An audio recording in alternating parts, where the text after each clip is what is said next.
Thank you for the invitation to come here to Moscow. It's pretty amazing being here. And thank you very much for mentioning me for the International Office of Radikale Venstre's youth fraction.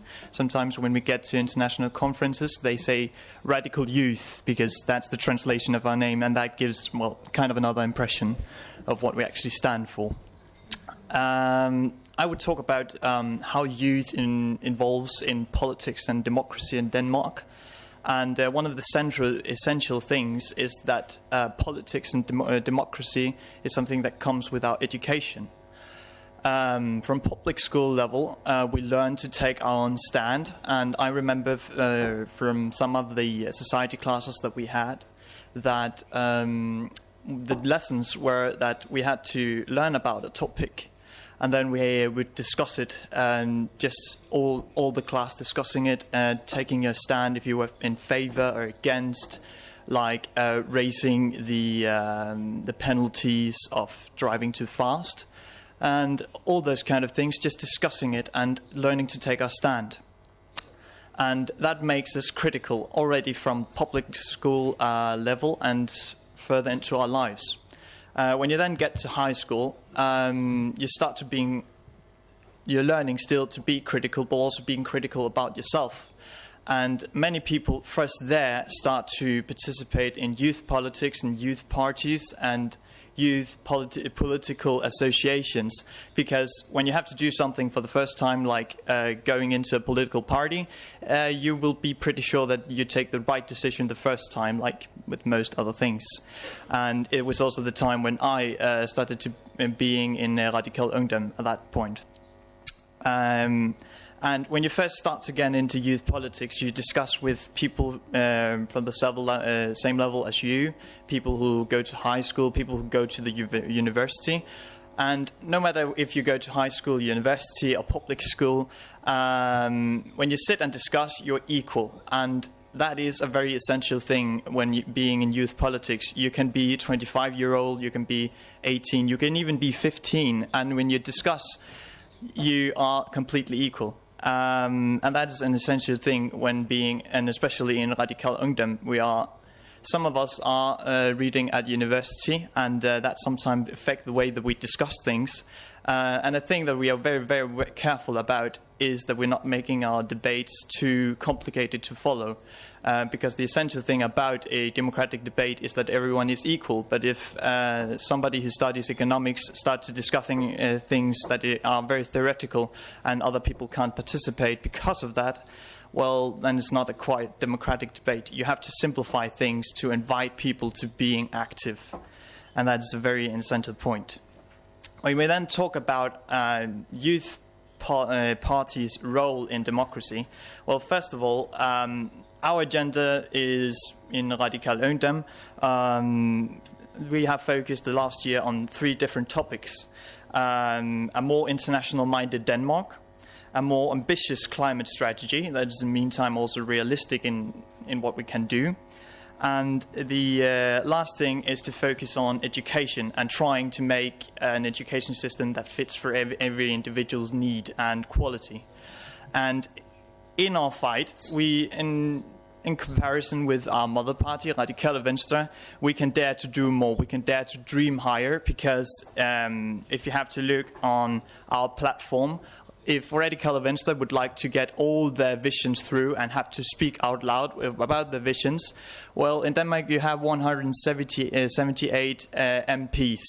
And, well, to have your say in 100% get through the parliament, then you have to have 90 mandates, 90 MPs on your side. Well, in youth politics, the rules are a bit different. We don't need 19 MPs to get all our things through. We can say what we want. We have the capacity to say whatever we want.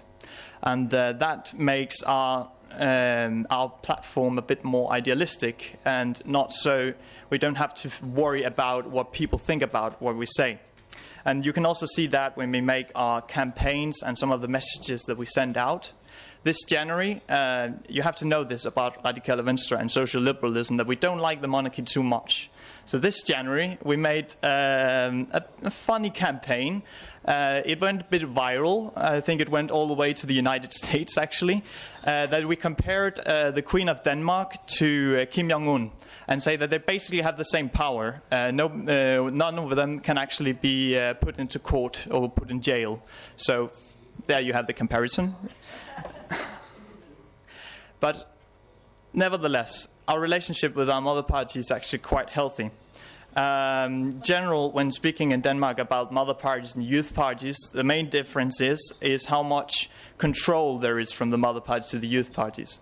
We have many parties in Denmark where the mother party actually elects who's going to be the leader of the youth party and what the youth party actually are supposed to mean and what they are, what their politics are.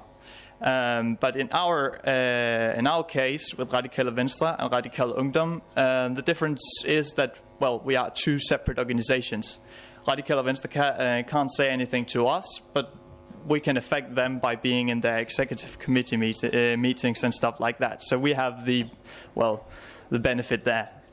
But actually, it's not just about that. We are also, and that is from my own experience, being in the international committee also of Radikale Venstre, and general the other members of Radikale Ungdom that are active also in Radikale Venstre, is that the old pony can learn new tricks from the youth people.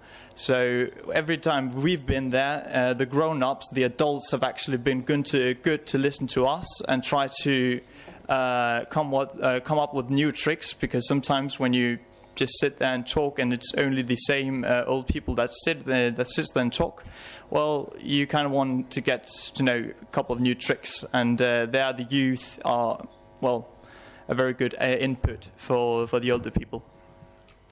In Denmark, you often say that you are active in youth politics up to when you're 30 years old.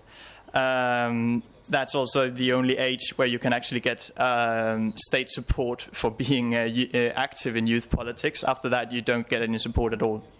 And when you get to that age, or you get to feel like you're too old for being in youth politics, some say that the mother parties are then the natural step to take. And that's not always the case. I know many from Radikale Ungdom and general also in youth politics in Denmark that finds it very tough, because again, it is what the platform is. When you are in youth politics, you are allowed to dream bigger, you are allowed to be more idealistic, and when you then get to the grown-up politics, it's a bit more difficult to adjust to that setting.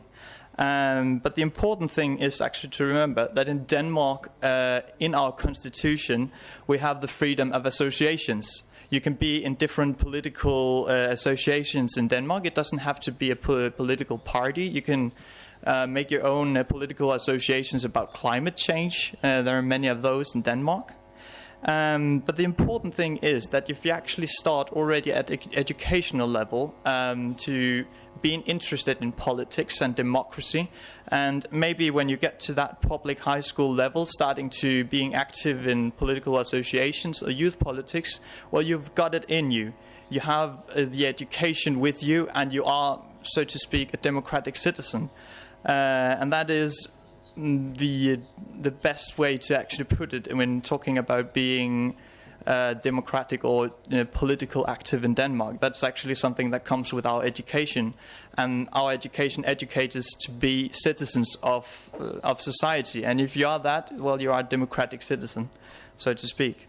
So, to put it short, what we need to learn here, first of all, we social liberals, and also all the way down to youth politics, sometimes need to make our debate more democratic. We need to simplify things. We are pretty smart, just need to simplify the things a bit more so more people can follow the debate that we're actually discussing. And the second, and that is the message to all of you adults sitting here in the room. Don't be afraid to try to give some responsibility to the youth. We can learn new tricks and sometimes, well, improve the results of the elections. Thank you.